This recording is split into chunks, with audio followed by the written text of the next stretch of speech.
Nous avons le réel plaisir de vous retrouver dans le cadre de votre magazine événementiel, magazine de grande visibilité, Grand Plateau Masolo Carré et Sikawapi, Tolakisarabino, Bato, ya Boigna, P. Mayele, ya Ngubanabiso, République démocratique du Congo, P. ya Frika Mobimba. Moi, c'est bel et bien JPN Kabongo, Ndekompe, Yaya Mpe, Grand Plateau Masolo Carré, Ezali Bongo, Masolo Bambiaka, Nazali Ngai Mokote, Nazali na Ngambo Nangai, na Ndeko Mwasi, Charlène Mbikana, Onalobi, Mbote, Charlène Mbikana. Mbote Ndeko JPN, Mbote na bayenyo so bazolanda biso déjà na émission oyo Grand Plateau Masolo Carré. Quand on a souka tomoni Monsieur l'assureur, Gaëtan Vandal, Otopesi, Mbote Ndeko Gaëtan. Mbote, merci JPN et merci aussi à notre invité, on va redécouvrir tout à l'heure. Merci à nos nombreux téléspectateurs au Balingara Masolo Carré. Tout est carré et tout est à l'aise. Restez connectés. Balobi Masolo Zali triangle T, Ezalaka rectangle T, Ezali vraiment carré, Yarosaranate, vacuum, Deluxe, Arlon. Les à côté, na les akati, Mbote. Merci beaucoup Ndeko Jean-Patrick Nazer, JPN, Charlène Mbikana, Gaëtan Vandal, Bandekoto Azotala Bisso, au travers cette magazine événementiel, ce grand magazine culturel. Mesdames et messieurs, je vous supplie, je vous convie à vous installer très confortablement parce que c'est ce que nous allons parler tout à l'heure là, avec l'homme de Dieu, l'homme de la délivrance intégrale. Ça sera quelque chose de bien. Merci. Sans plus tarder, bref de commentaires, nous allons suivre notre première rubrique, portrait de l'invité, pour découvrir qui est l'invité d'aujourd'hui dans Grand Plateau Masolo Carré. Soukaina, toujours suivant.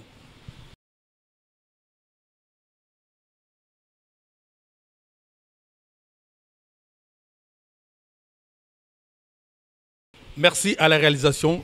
Vous avez compris qu'aujourd'hui, nous allons recevoir un homme de Dieu. Un homme de Dieu, où vraiment, à Oumeli, na Mosala, na Nkolo, 20 ans, Yakokamba.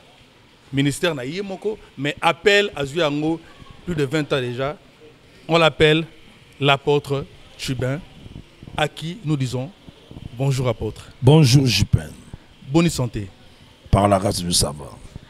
Apôtre Chubin, tomoni na porte ndenge et limbole libiso, mais nini okweko bakisa. Apôtre Chubin. Mais un portrait, c'est que le monde a vu. Je n'ai rien ajouté parce que c'est bien moi. Tout ce qui s'est passé, c'est bien moi.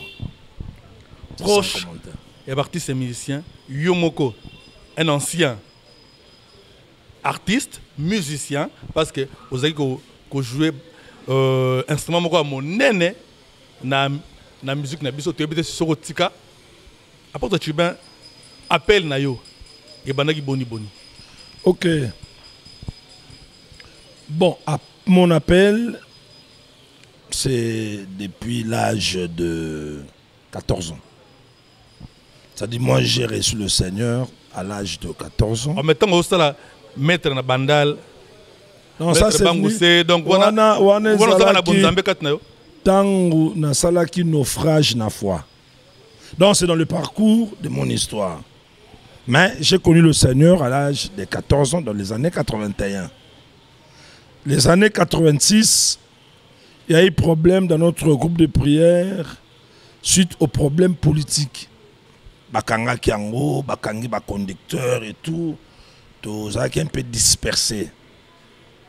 Et pendant ces moments, nde sikoyo na ko sasko naufrage na foi, nde na ko koma oyo zurubanu. J'ai impressionné le monde. Dans le monde à judo, dans le monde à ballet, dans le monde à musique. Pomba penda ya mabele, bandal bisengo. Ngazaki mutamakasi c'est connu.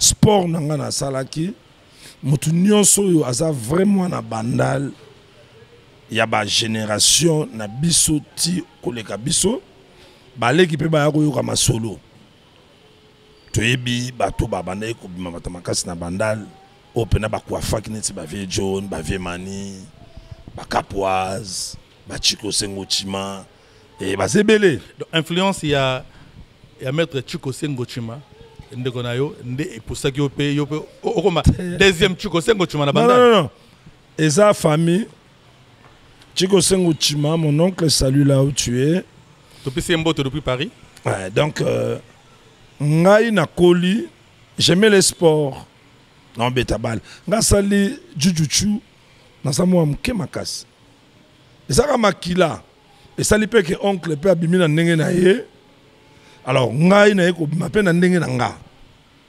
alors na ndenge na nga menaki na esprit ya makasi penza na influence na nga d'une autre manière ouais alors et kendenge ke wana après un temps suite à juste quand j'ai fini mes études j'ai décroché mon diplôme à l'Académie des Beaux-Arts.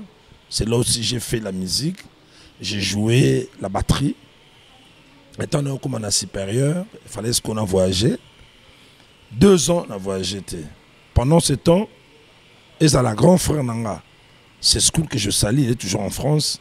Beaucoup des amis, bah aucun des potes n'a pas relation au Yanga. Parce qu'à mon tour, ça n'a pas permis. Alors je me suis dit non. J'ai compris que le Seigneur ne me permet pas de quitter la ville, province de Kinshasa pour l'instant. Alors, il faut na zongela, Mangamanzambe. Et c'était déjà dans les années 91. Donc, on a eu Zongambalamou. Wenga Muzika, 4x4 tout terrain. Et bimisi, Nzembo, ou Ningisaki Kinshasa Mobimba, na combo ya Kin et Bougé. Tu es bien été pasteur Tubin. Ex-maître Tubin, Azaki Moko, il y a pas proche vraiment il y a Wenge Musica parce que à l'époque Chiko Sengo Chima, Big John, Bazaki bato ya Victoria, alors maître Tubin Azaki Bongo na proche il y a Wenge Musica 4x4. Pas bandal pe ningé et ningani na makambo ya losambo, ba jeune moko élégant auto ebaki na monde, il y a musique na monde à sport, surtout na monde il y a forme. Pour tous les pays moko ya bateau babandi mouvement ya Japon awa na bandal Japon elingolo ba bato balingi kolata lufu église moko bimiana qui ne bouger asem mais kombo oyo to yebelaka ngo na bolenge qui ne bouger ezaki nini qui ne bouger sur lufu et ningani bandal et ningani Kinshasa ningani au montant on pose ma question au Seka donc tu me faire revivre bamakamuru na passa na jeunesse nanga depuis oui je reconnais ce bando ben église na biso qui ne bougeait c'est parce que quand on a repris les choses de Dieu personnellement nga apôtre meilleur d'ailleurs je souhaite même après émission yo nga moko na koyebisa ayamba bino ponde bo keno de na je sens que donc na mutu nanga na masoma comme bela koloba et belé makasi. Alors moi apôtre Meillard, un ami aussi Anthony Ndala, un ami aussi Kazuka Zumba, un ami aussi Momo Kalume, un ami aussi Maungu. Siko tangu biso to ndimeli nzambe. On avait une pensée que le quoi au persivina Seigneur étant de jeunes, maintenant on doit attaquer aussi d'autres jeunes, baya dans le Seigneur.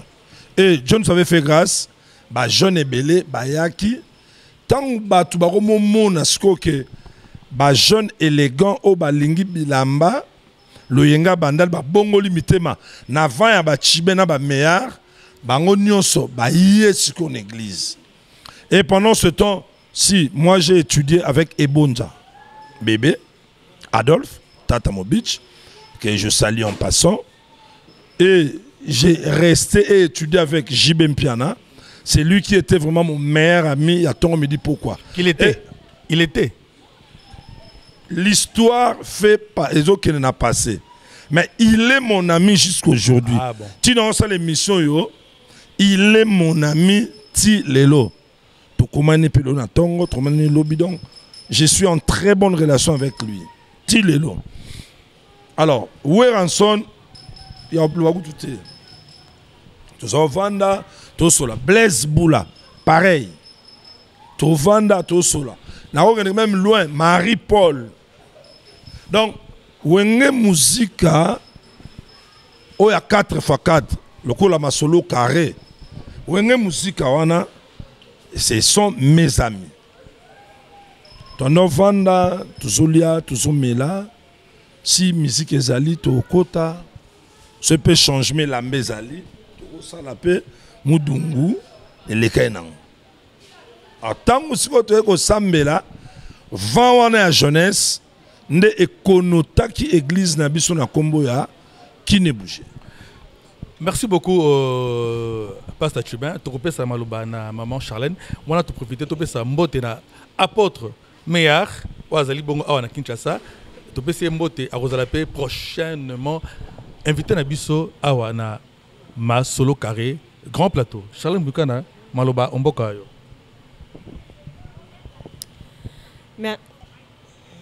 Merci beaucoup, JPN, pour la parole. Encore une fois, bonjour, Pasteur Chibin. Bonjour, moi, Charlène. En fait, ngana yebakara ero bongo le motema parce que non mon onde toi non na parcours. Ngana ba soko cité les biso ba pasteur ya génération na yo. Est-ce que tu croyez ba pasteur ya génération? Ya génération nanga. Ya pasteur actuel ou bien tant tout bon le motema. Bon, ero bongo le motema ti. Na bon motema ba pasteur nanga ya tant wana ezaki ba papa nanga. Mais il y a génération nanga. C'est une question, ça mène aussi à beaucoup réfléchir. Pourquoi? Naza est né, il y a un pasteur et belé. Il y a une différence entre tant il y a bongo la motema, Nathan en un ministère. Oko bongo la motema na simanangai. Mais là où tu as eu tes encadrements, et ça dit que pasteur wana, à Monique était Vanda Mazana Gasmo Makasi a consacré au pasteur. Pendant que Ngana Bongola Mtema Kalababe Anga, frère Chibin. Mais déjà, Jipen Kotono Babingae, pasteur. Vous voyez? Peut-être influence paix à âge Zali. Nako Bongola Mtema avant, mais Nano Mwamke. Il y a beaucoup de choses par rapport à l'intelligence, je ne maîtrise pas.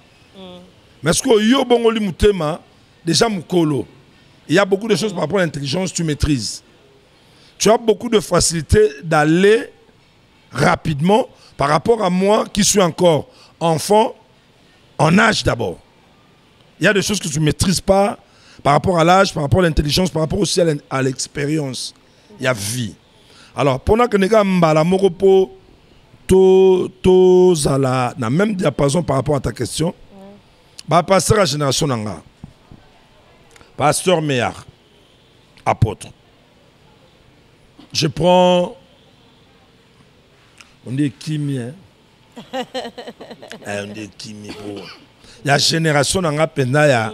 Comme je parle de Meillard. Il y a époque. Bon, on a Bandal. Je peux prendre. Bon, Pasteur Kazou. Pasteur Kazou. Pour me soucier, je vais passer à la génération de Bissoté. Baza penda bana baye après baye na sima baza belé bamsusu baza baene bamsusu baza ba père. Mais pour nous regarder quand il y a question il y a génération oui. Ana Bandal en tout cas je parle de Meillard, je parle de Kazou, n'est-ce que tu koto nangamba sinkini kuti bana monte na zungamba bisemi na motemola je parle de Meillard. Je peux prendre Adolphe Mbila. Ouais, Adolphe Mbila. Pour quand même, il n'y a pas à Mamtakala. C'est fini. Voilà, alors ma deuxième question pour que nous passions le micro à Gaëtan.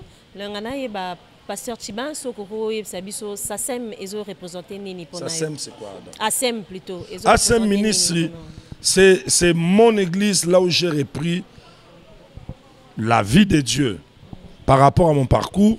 Dans notre bakenote, na bongwani na 81 na 89 na sali naufrage na foi suite ya makambelekaki na mboka ya bacoup de prière so na bina beta lisolo et okenda ba détail belé.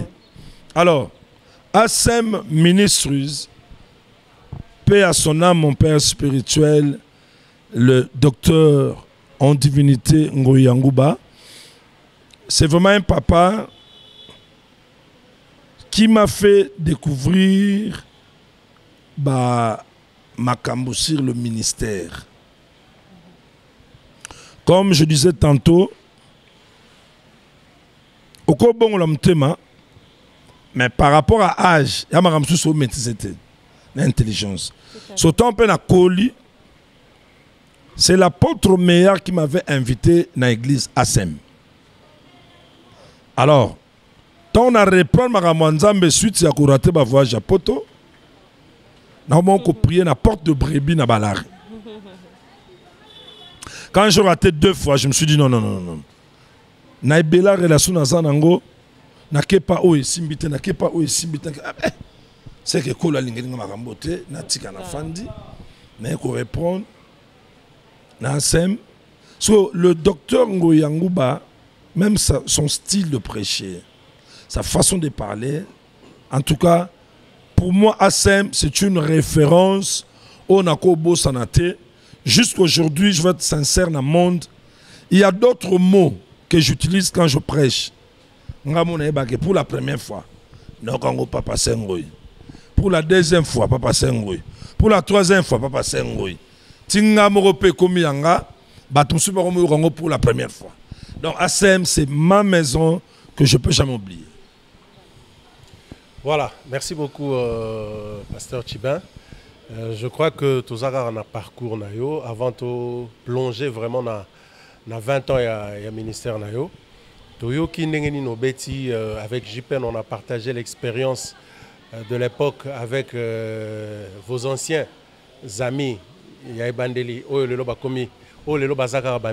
a parlé de Wenge, on a parlé de Kine Bougé, comment la naissance il y a ASEM. Mais j'aimerais quand même tous voir ASEM et Lingolobanine avant tout. Action chrétienne pour l'évangélisation mondiale. Voilà.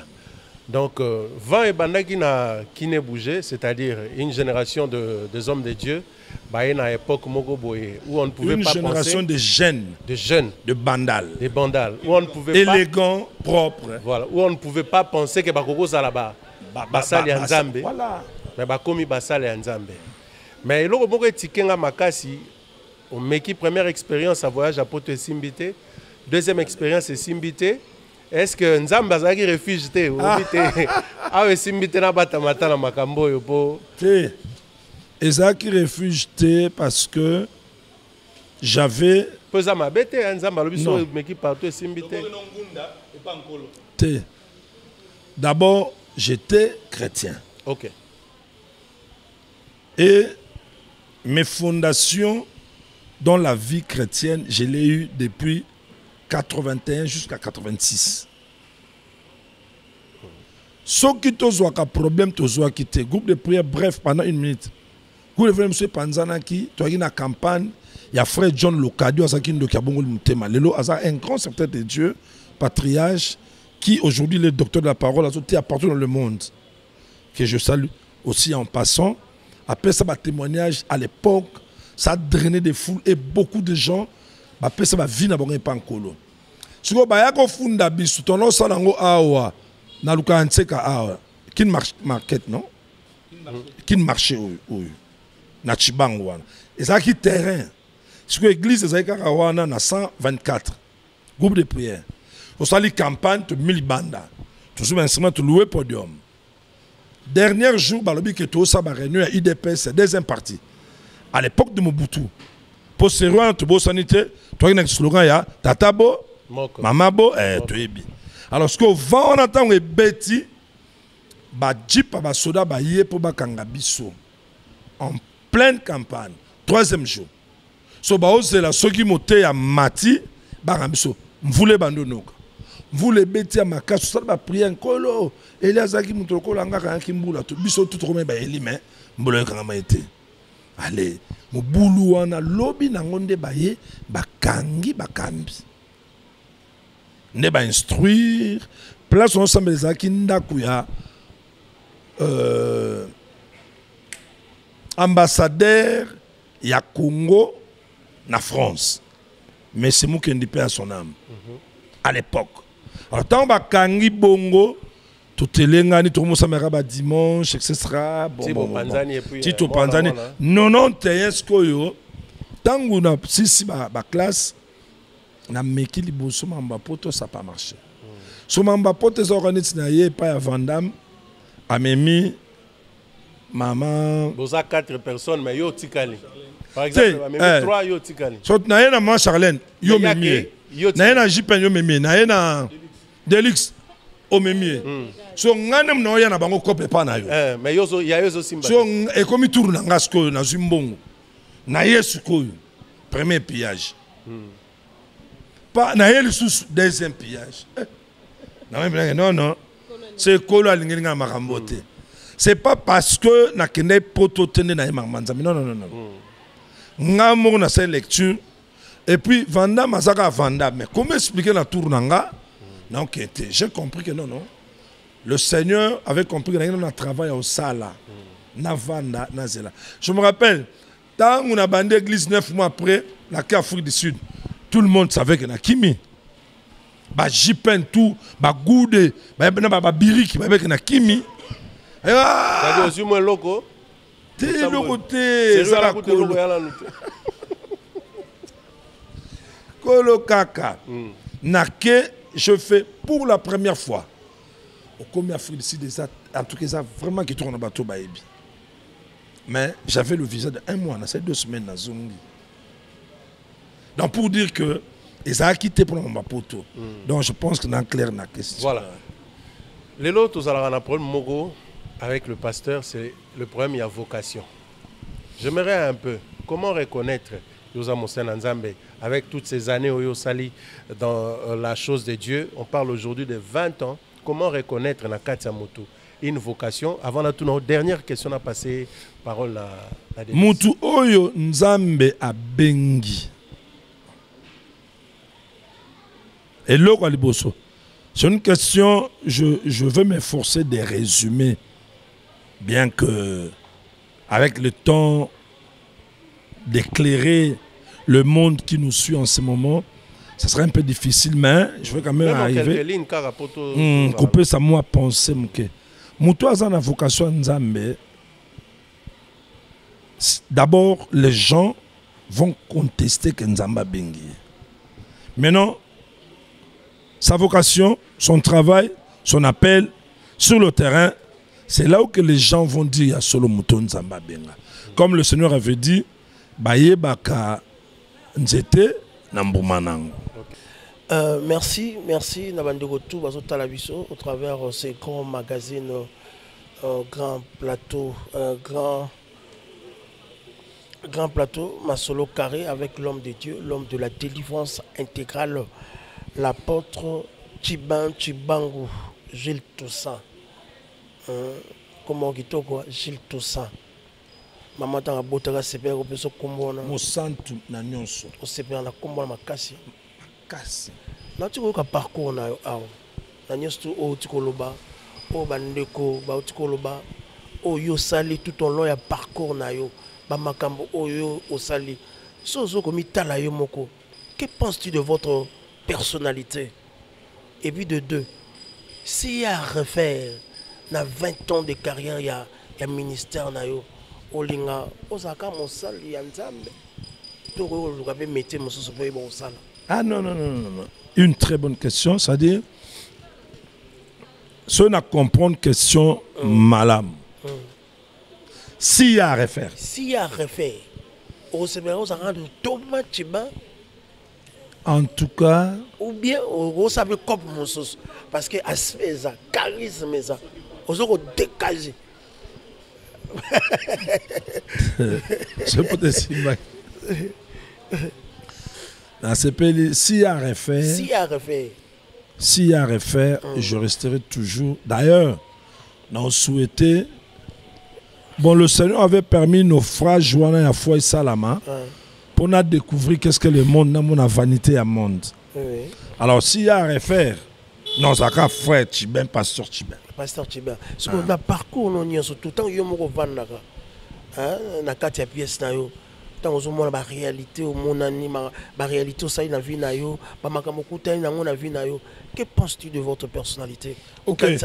Au milieu beranine em so tata miwa moi miwa otala te o Gilles Tchibangu Tchiban yo moko milieu beranine. En tout cas, vous posez ma question très difficile. Hein? Est-ce que vous avez mis le blanc? Vous avez mis le blanc toujours malam. Mais réalité à ma cambébélé, c'est un nzambe. Missou soupé, c'est un berreur personnel. Berreur personnel. Évangile au biso tozoaka, tokutanaka na 2 années blanches. Alors, parce qu'on a besoin de côté, on a besoin de que tant qu'on a benga qui a besoin qui azwa diplôme à licence, a tchana mal, a salé. Et avec 2 années blanches au totalité, parce qu'ils sont dans un moment d'études, on a mon penako et le côté. Nous trouvons 6 licences à diplôme à tchana mal. Bon, yo sikoyo otanga. Alors, on s'est donné aveuglément et avec manque d'intelligence, et on sait la Nzambe, tout en négligeant les études. Or, s'il y a à refaire, je vais étudier normalement. S'il y a à refaire, je serai chrétien et puis, par rapport à mes études faites, na vocation, na études faites, n'aurait qu'aux ala, oh yo études dans le futanga. Moi, je suis artiste de formation. J'ai beaucoup de regrets dans le sens que, sauf auquel on a l'Académie des Beaux-Arts, mes amis de même promotion, bah on est pas professeur, il y a supérieur. Bah on est pas cadre. Or, tant que l'humanité, pour informer d'autres personnes qui ne connaissent pas, dans les années 2088, 2089, c'est là où moi, c'est l'année que j'ai décroché mon diplôme, j'étais lauréat. Il y a beaucoup de gens qui sont Congo. Donc, on a fini ma casse d'études. Mais quand on a vanda mazo souffleur na poto wana, ne menga na distraction, na incompréhension, il y a évangile. Arrivé dans la 2e graduation, j'ai abandonné pendant que poto, donc poto, donc poto. Alors, s'il y a refaire, on a gardé pensée na yo, ça dit, je ne pouvais pas négliger les études. Mosala nzamba yebaka ye na bato baza tout autour na ye na osuka awo lelo bato batika oyo te bato bazalaka na bi bazobakisa makaka na 20 baye mpe lisusu ebele oyo ezokamwisa mokili ndenge naloba boye apôtre Tchiben, l'homme de Dieu, eza na message moko bafidèle bachrétien balandaka papa na bango ya molimo sikoyo yo baimpulsion oyo opesaka bachrétien bauta de partout pour changer nini pour ça ezaka nini moto ambongo ya ndenge nini aza lolenge nini oyo esala resengola motema na te namoni ya bongami namoni aza restauré namoni aza délivré baimpulsion oyo opesaka na kati na etonga dans le fond et dans la forme. C'est comme si tu as posé 3 questions. Une des questions, Evandi Sibilo Gomi Satunakati. Obandi Nalikambuya. Soki Tinena Mramanzambe. Excusez-moi Thomas, n'a pas s'expliquer. Au moni message il y a un serviteur de Dieu Nyostu. On a un mbela nae, azana particularité, azana distinction nae. C'est que oye c'est là que batba simba malakat ni tonga oye.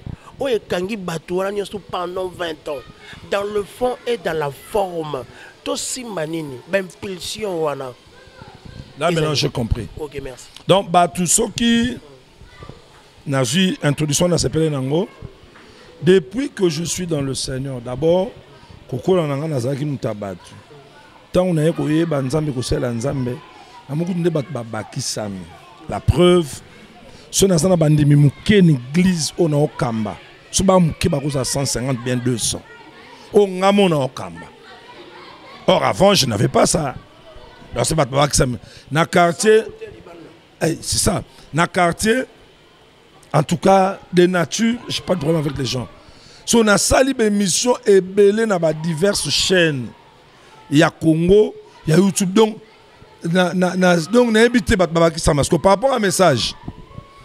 Message clé nanga est vendu d'abord dans ce que moi-même j'ai vécu.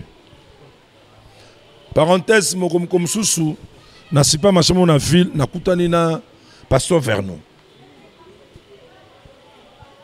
Na on somba biloko, na chariot, na tenam oh, Pasteur Vernon.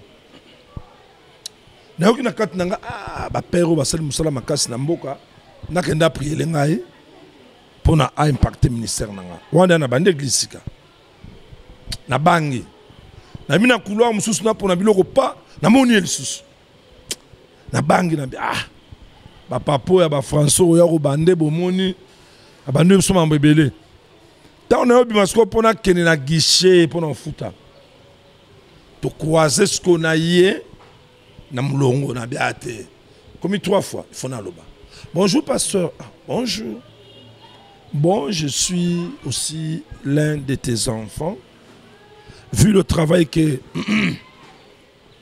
vous êtes en train de faire ici au Congo. J'ai seulement besoin de bénéficier de votre grâce. Si tu peux prier pour moi. Abi, oh. Attends, tu es Congolais? Abi, oui. Ah, mais non, tu n'as pas l'air d'un Congolais, tu es comme un Martiniquais. Abi, c'est qui? Abi, bon? Bon, tu as déjà la grâce. Mais, comme tu veux que je prie pour toi, je te dis ceci. Comme tu as la grâce, prêche le vécu. Prêche quoi? Le vécu. Oh yo vivande te yango. Yango nem te pe sa vie et pas battu. Alors, message central nangai par rapport ya bato baza na katina libanda, c'est la foi. Son habit c'est la foi. Ngamoko na parcours ezana makam na mona banda appel nanga.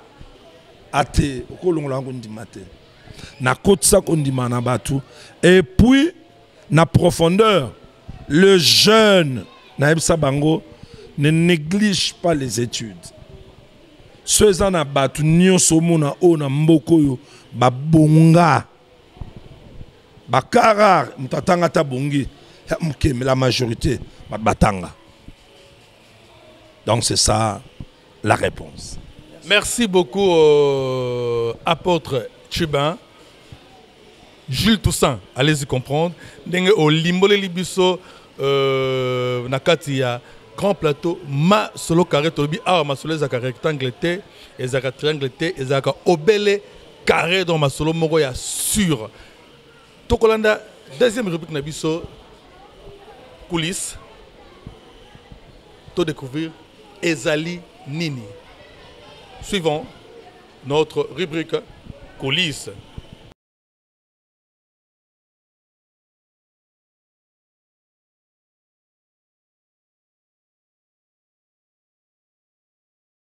Joyeux anniversaire, pasteur Chibin, l'homme de Dieu. Mon ami, happy birthday to you, Mbotama Elamu. Que du bonheur. C'est ton jour, profite de ta journée. Fais la fête, amuse-toi, que Dieu te garde. Longue vie à toi. Beaucoup, beaucoup de bénédictions. Aujourd'hui, c'est un jour spécial et exceptionnel pour toi. Gloire à Dieu pour cette bougie qui vient de s'ajouter dans ta vie. Allez, Oumela, sois béni. Check, c'est pas pareil. Toujours. C'est mignon. Toujours. Toujours. Tomoni awa. Ndeko na toujours ancien ndeko lelo pe alobi Jubin Piana a souhaité yo heureux anniversaire pour na 20 ans de carrière où ekozala bongo sombele suka ya masolo donc suka ina masolo na loba toujours le 28 novembre message à Jubin ezali fort elingo lobanini non Jubin Piana. Comme on s'est dit toujours, lui n'est pas un ami pour moi, c'est un frère pour moi. c'est pas que moi, je le dis parce qu'il est Jibé Piana. Je le dis parce que les temps autotanga, Moudungu et Salama. Ça dit Moudungu, ça dit Kolata na bilamba. Vous comprenez un peu? Ça dit tout musika. On a une histoire à Jibé, banda siège, d'abord classe siège, et on a même premier nda ku Jiba Zoa, tant que l'on a siège. On a eu premier moutuka Jibé. Tout vendre. Il y a un côté tribal, ça n'a rien à voir. Tout rien. Grand que ça a été. Moi, classe na biso. Et puis, dans ce plan, on a une mission boye, na lobango po yangonde. Et ça rappelle un problème. Oh, chaque fois que tu as un soin. Dans la première période, tout le temps, on a beaucoup d'eau. Mon classe sur Bandisika. Na beaucoup. Tant que sur Bandisika, élève nion sur l'ingalaxa oh yaza. Pour toi, moi, guerre des esprits à la gare, il faut pas sentir que nous sommes, nganaza, yozali, ndezala. Après, ma l'écoutani, tout le monde est ensemble. So, à ce moment ta classe, mon côté, mon récréation, na récréation, bibi na bango, ko yemba, babim. Mais bizarrement, tout à l'heure, pour premier, JB premier de la classe. Mais ce qui est vrai, il était intelligent, il parlait bien et tout. Premier de la classe, j'étais. Et que n'a pas de titre, que 4e, 5e, le moins na ke Beaux-Arts, on batikal. Parce que la relation, il y a bongo, il y a tant de passe. Et mon goût, je suis quand on dans le bar pour le bar. Ce qu'il est aujourd'hui, c'est ce qu'il nous disait.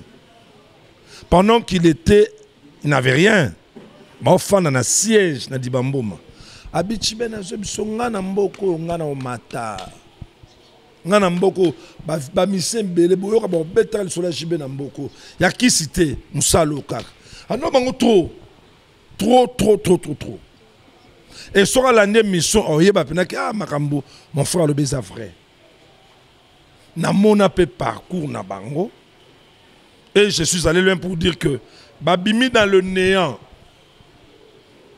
Si bakomi na félicitaka bango et ça appelle na bango ça vocation bango na bango tu éviter lobby ni nekoya. Alors s'il arrive à dire ce que tu as dit, il y a mon petit Alfred Boimbo na France abinanga jiba souhaitaka bato to pese mbote bandal ce Paris Alfred Boimbo depuis Paris Alfred Boimbo abi pasta na comparé ya yo na batum sous que JB ya lobi trop et puis alumi makamwa ya nzambe et puis bénir yo trop oh wana c'est mon frère ndekwa solo ko linga ndeko na ya za bien akende bénir donc voilà un peu wana c'est mon frère donc je n'ai rien à dire là-dessus.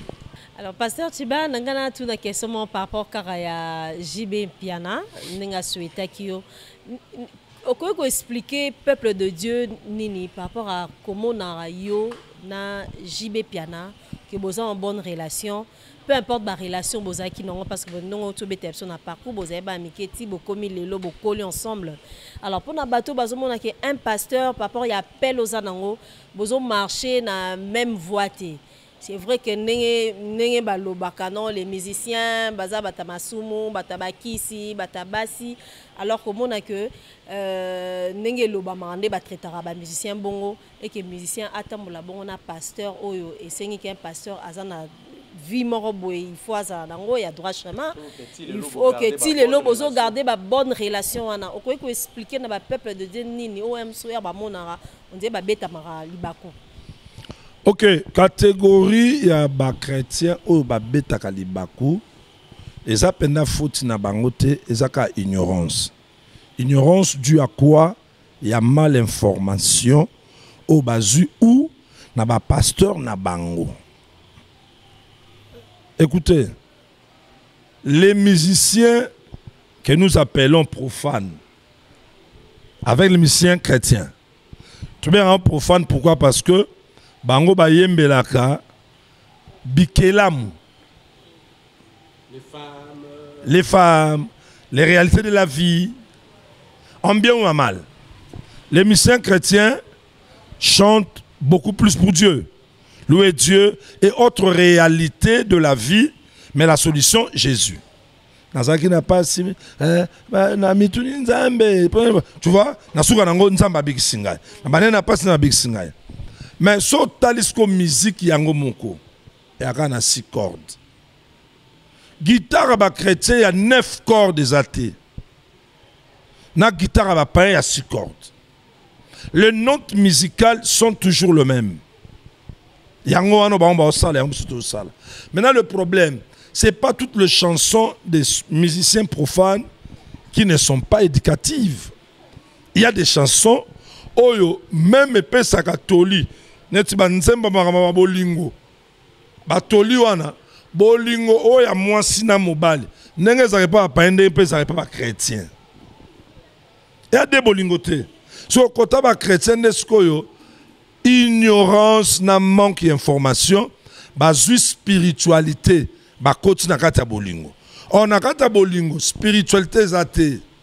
Na kata bolingo ça ba sentiment charnel. Moi je veux plaire à ma femme va me plaire. Ne lobeli ne fande na nyonso. De loin ou de près. Na rose à peine que na poko allo na ozana mwasi nanga. Ça se prépare na mtu. Na allô bébé, ça va? Biso l'église sur le bi allô bébé, net bisou. Osomona. Alors biloko wana no suskwende sali ke ignorance wana et memi ti na kata ba amisien. Attends, ça contre na hypocrisie oyo evandaka mingi na ba pasteur pe entre guillemets na ba na nzambe. Ce qui na lobby hypocrisie ça peut être fort. Je garde ma pensée à ignorance. Moutou sokaza n'information te, il va agir mal. Na keka ezaka te poto beti makamba jibe. Neti conseil jibe apesa na nzembo ya mwana. Mwana il faut ça. Tanga classe botika papa tika mwana sala. Dis-moi. Là c'est un grand conseil. Il y a des papas qui ont imposé à leurs enfants ça la médecine, mais moi naza na ba capacité médecine te, moi na ma casse dans ça ba cercueil na ba kit. Lobi ma pas commanda. Mais yo imposé moi na sa médecine a échoué. Ba renvoyer na campus. Oh, le conseil JB a pesa na nzembo wana ke papa tika moi na sala oyo, moi na yebi. Oko sala. Il n'a rien parlé de l'amour, ni parler de fétiche, ni de la politique, mais un conseil aux parents responsables. Parce qu'il y a d'autres parents, ils agissent très mal. Bah, imposer, Lélo, Tobanika, papa ni bisonos toza to yebi. Lélo non separa na grand plateau ma solo carré. Papa ni na mission nyo so ba mana mboko oyo encourager ki mission sa musique. Azate. Pour défendre Ndenge Bozara bien na JB. Non. Ce n'est pas qu'on défend. Ah, na Koti Pena. La question. Et qui s'amite en relation, en bonne relation. Ah, pour chuter. Voilà. Et qui s'amite, et ce n'est pas un péché d'être ami d'un musicien qui joue la musique profane, d'un médecin. Il y aura un temps que le Seigneur va l'appeler et ça sera bénéfique pour les enfants de Dieu. Peut-être. Dis-moi qui tu fréquentes, je te dirai qui tu es au Lobanini. Ce n'est pas un texte biblique. Les adages, Ezamaël Basangisi, Neti Masolo Kar. Abet adage nae. Non, ça n'a rien à voir. Ce n'est pas un texte biblique. Merci beaucoup, Pasteur Tchibé. Vous avez compris que Toza Benana, Pasteur Tchibé, donc moi, na bandal pende à solo, donc. Ambassadeur Solba, donc mon vérité pour les azoutia le point sur le zi. Vous aurez prochainement tout bêta mais sur tout zinda sur un événement Oyo Ezali Kobongisa Malembe le 28 novembre Ezali Bongo célébration il y a 20 ans il y a église Irak. Donc tu vas Irak Ezali Nini pe vision Irak et bandaki boni. Irak signifie église les rachetés de Christ. Le peuple de Dieu qui sont rachetés par le sang de Jésus. Ce qui signifie Irak. Vision Irak et Bandaki na outi na église les élus de Dieu. Na quelques lignes. Kuna, il y avait un conflit de leadership de mes pasteurs, pasteur Maurice et pasteur Nestor. Après un temps, il y a eu plateforme à Bandal, Bandal pour Christ. Et ça qui chapeautait na prophète René Mouini, na pasteur Espérance Mbakadi, que je salue en passant, Mondadi. Alors, Tangu Bakati Makambu, les deux pasteurs, bah, une crise de leadership, bah, faire asseoir Bango. Bah, Fanti Bango, le choix de Dieu est tombé sur moi pour que je sois à la tête de cette église, les élus de Dieu, Chiluango 39. Ah, quand j'ai dirigé, les deux pasteurs se sont entendus. Baké na commune, Basona Bourgmesse, après Bourgmesse, à Longolingay. Dans Bourgmesse à Longolingay, les deux pasteurs ont repris les activités dans l'église. Dans le moment où je n'avais pas des ambitions et je ne rêvais pas aussi devenir pasteur un jour. Chrétien, oui. Serviteur de Dieu, oui. Mais pasteur, en tout cas, je ne rêvais pas de ça. Parce que par rapport à ma lignée, ma marche, fonctionnement, qui pasteur, et marché. Mais Dieu merci parce que Bible lobby, ma canisse batoza nzambete. Attendez bozabo, surtout quand le besoin na festa roloba. Bon et comme en prophétie, ato boyi, ato ndimi, mais soué nanga ne lobel nabino, ma pasteur ya église nabiso ya lobby, il est na Londres, il est na Paris, et qu'on a États-Unis. Parce que vous parlez bien et puis vos questions, ça pousse la personne de trop réfléchir. Alors, Nayeskoyo, on a senti marginalisation. J'ai été méprisé, marginalisé. Tu sens que c'est moi qui ai porté le vent de la jeunesse. N'a revenu maintenant l'église, on est arrêté. Et ça a mené l'église dans ma culte mi-balai. Mais quand ces deux pasteurs ont repris les activités, j'ai été vraiment rejeté, quoi. Écarté. Écarté. Donc, présence d'Angers supporté Bangote. Mais Dieu m'avait donné quand même la maîtrise. N'a fendu 3 semaines. 3 semaines à la Nayar na fendu. Moi qui ai géré l'église pendant que Bango Bavanda qui 45 jours. Et j'avais 40% des dîmes et de 30%. Chaque dimanche, je leur donnais leur argent. Tant à sentir négligence, mépris, cette marginalisation, n'a dit, ok. Après, premier kit na bengi bango nyos na bino, je vois que pendant ces 3 semaines, vous avez besoin d'en gâter. Je vous laisse travailler. Non, ça me l'ensemble. Ce que Dieu va me dire, c'est ce que je ferai. Dans 12 jours, il y a jeûne et prière. Et c'est de là que Dieu m'a dit, va implanter. Et Batounon Sobakoya, ils seront sauvés par le sang de Jésus. C'est là où j'avais la vision, il y a Irak. Avant la paix, Samalobana Ndeko Delix Arlo, ceux qui moyens d'aller au Tangalabiso, 2 personnes, Oyo, Bobanagana Bango, Lingomba, Oyo, Irak, est-ce que Bazalika na yo ou bien yo peut écarter Bango, n'engue ba écarter Gayo. D'abord, Batu Oyo na banda. D'abord, moi, j'ai commencé seul. C'était comment? Dans quelle retraite il y a 12 jours. Il y a une maman qui s'appelle Mama Lando.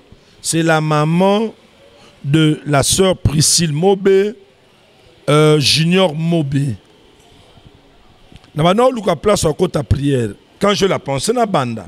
Il faut que 12 jours à journée prière. Donc, en tout cas, je n'avais pas un endroit où aller, mais réfléchir dans la prière.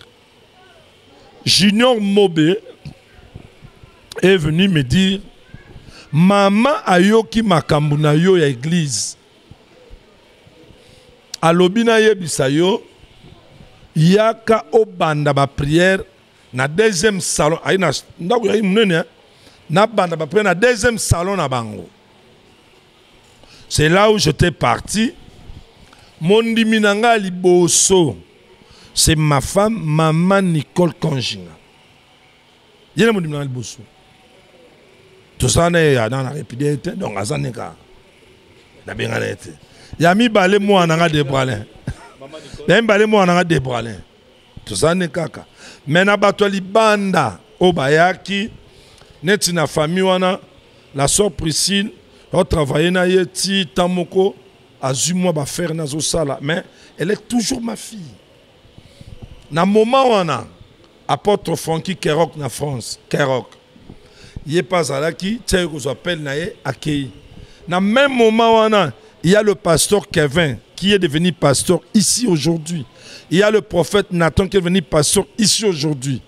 Mais ce qui est vrai par rapport au fonctionnement de l'église, et ça, expulsion par rapport à non-respect à vision.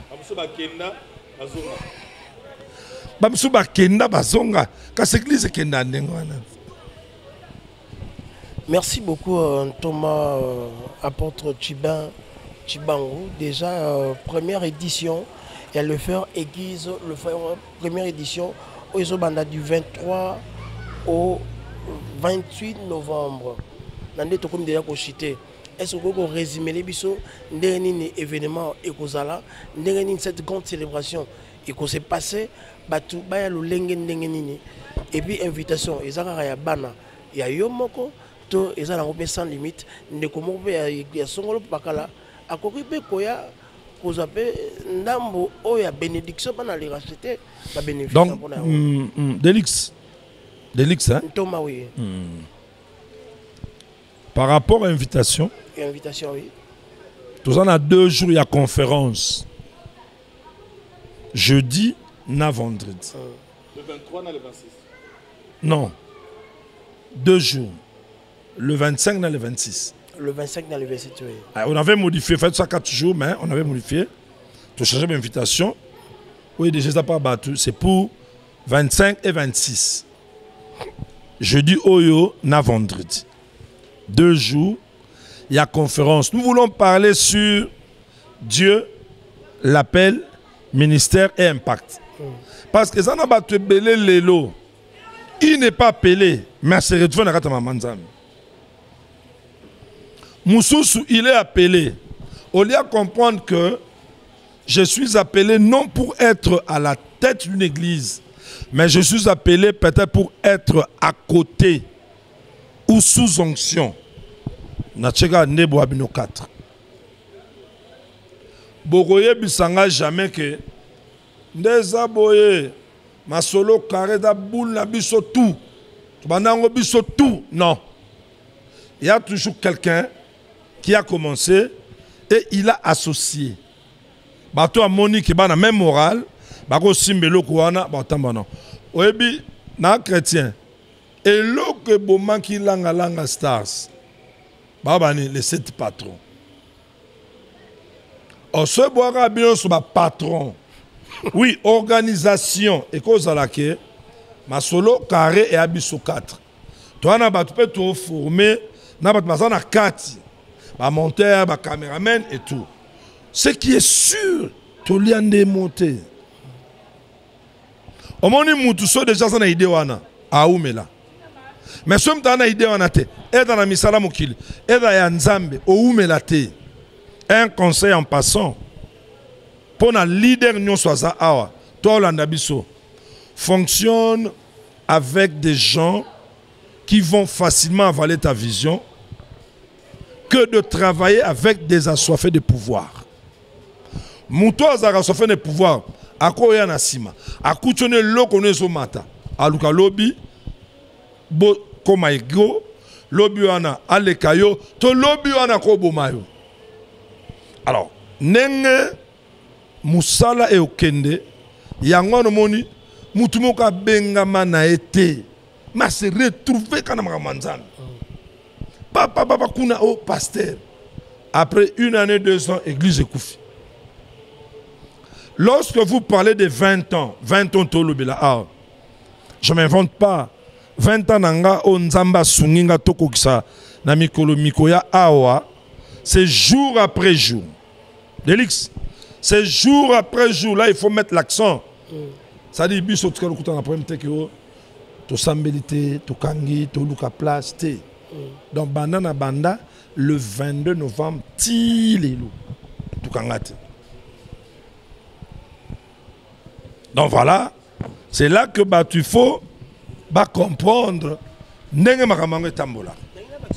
On a invitation pour tenir exigé, tenue de ville ou bien tenue sacerdotale. Et ça, je me tenue sacerdotale. Tenue différence, tenue pourquoi? Ils ont marmé ensemble. Natongo, tout ça, l'idée que tu as invitation. Et ça, on a tout ça, on attend Natongo, on attend Natongo. On attend pourquoi. Alors, par rapport à la tenue, Natongo, pour faciliter tout le monde. Batunyo se base en abongo na pembe. Na pourquoi? C'est là où maintenant on va exploiter plus le thème.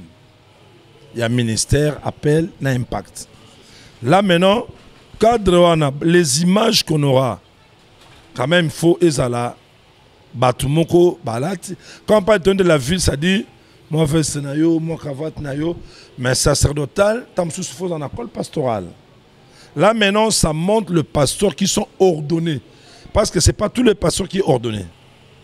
L'ordination, ça s'est fait quand on reconnaît que celui-ci est appelé. Donc, c'est un peu ça. Merci beaucoup au apôtre Tchiban, Jules Toussaint. Le 28, à ne pas manquer, 20 ans. On a 4 Moussa Nankolo, il y a Ndokonabiso.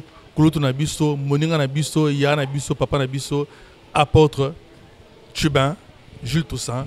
Ici, na Bandal, na siège ya Irak, na avenue Sombo, na quartier Sinkine, référence Bakayao, donc entrée à Impérial ou carrément ex-Maïzaf, de Miloulou et Kosalama Awa. Le 28, Ezali Bongo, 20 ans de carrière, il y a un Thomas, apôtre Tchiban.